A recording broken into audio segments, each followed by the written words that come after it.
ചിത്ര ചേച്ചി പാട്ടിനെ കുറിച്ചൊക്കെ പറയും. അതിനു മുമ്പ് ചിത്ര ചേച്ചി ആദ്യമായിട്ട് പാടിയ പാട്ട് ഏതെന്ന് നിങ്ങൾക്കറിയാം? ആ പാട്ട് പറയാനൊരു കാരണമുണ്ട്. കാരണം നമ്മുടെ ഇന്നത്തെ പ്രോഗ്രാമിന്റെ പേര് ജ്യോതിർഗമയ എന്നാണ്. ജ്യോതിർഗമയ എന്നാണ് നമ്മുടെ പരിപാടിയുടെ പേര്. ചിത്ര ചേച്ചി ആദ്യമായിട്ട് പാടിയ പാട്ട് ജ്യോതിസേ ദിവ്യ ജ്യോതിസേ എന്ന പാട്ടാണ്. ആ പാട്ട് എവിടെയെങ്കിലും കേട്ടിട്ടുണ്ടോ? പാട്ട് പുറത്തു വന്നിട്ടില്ല. നീലാംബരി എന്ന് പറയുന്ന ചിത്രത്തിന് വേണ്ടി ചിത്രവും പുറത്തിറങ്ങിയിട്ടില്ല. ആ പാട്ടാണ് 13ാമത്തെ വയസ്സിൽ ചേച്ചി പാടിയ പാട്ട്. ജ്യോതിസേ ദിവ്യ ജ്യോതിസേ എന്ന് പറഞ്ഞാൽ വെളിച്ചമേ ദിവ്യ വെളിച്ചമേ എന്നാണ്.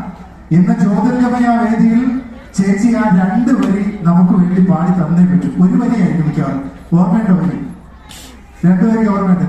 ജ്യോതിസേ ദിവ്യ ജ്യോതിസേ, അതായത് ചേച്ചി ആദ്യമായിട്ട് പാടിയ പാട്ട് ഈ ജ്യോതിർഗമയ വേദിയിൽ വെച്ച് നമുക്ക് വേണ്ടി പാടിത്തരുന്നു. അതാണ് ഏറ്റവും വലിയ സർപ്രൈസ്. ഇത് യൂട്യൂബിൽ നോക്കിയാൽ കിട്ടില്ല, നിങ്ങളെ വേറെ MP3 നോക്കിയാൽ കിട്ടില്ല.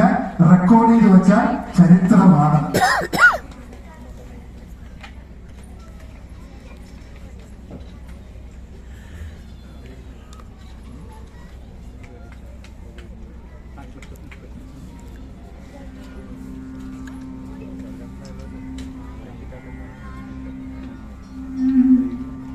ज्योतिसे दिव्य ज्योतिसे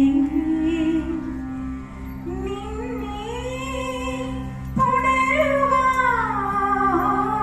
कनिवोडे निल्कुन्नु ज्योतिसे दिव्य ज्योतिसे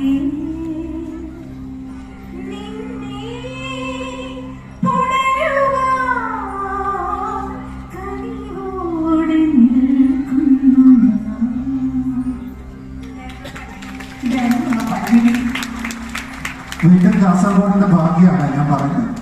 ആദ്യത്തെ പാട്ട് യൂട്യൂബിൽ നോക്കിയാൽ കിട്ടില്ല, വേറെ ഒരു സ്ഥലത്തും ഇല്ല. നിങ്ങൾക്ക് വേണ്ടി ചേച്ചി ഈ പാട്ട് ഇറങ്ങിയിട്ടില്ല. നീലാംബരി എന്ന ചിത്രം ഇറങ്ങിയില്ല. ചേച്ചി അടുത്തിടെ ഏതോ ഒരു ഇന്റർവ്യൂവിൽ പറഞ്ഞത് മാത്രമാണ് എല്ലാവരുടെയും അറിവ്, എന്റെയും അറിവ്. പക്ഷെ ഞാനത് ഈ ജ്യോതിർഗമയായിട്ട് ജ്യോതിഷമായിട്ട് ചേർത്ത് വെക്കാമെന്ന് വിചാരിച്ചു. കാരണം അവിടെ വലിയ കല്ലാണ്. ആ വെളിച്ചമാണ് ചേച്ചി ആദ്യമായിട്ട് പാടിയ പാട്ട് പുറത്തൊന്നില്ലെങ്കിലും മലയാള സംഗീതത്തിൽ മലയാളത്തിന് വെളിച്ചമായിട്ട് ചേച്ചി നമ്മൾക്കുള്ളിലേക്ക് വന്നിട്ടുണ്ടായിരുന്നു. ഇപ്പൊ ചേച്ചി ഇനിയിപ്പോ നമ്മുടെ ഈ മക്കളോട് ചേച്ചി ഒന്ന് ഇന്ററാക്ട് ചെയ്യാം. ഇവരോട് അവരുടെ പാട്ടോ ചേച്ചി ഒന്ന് ചോദിക്കും.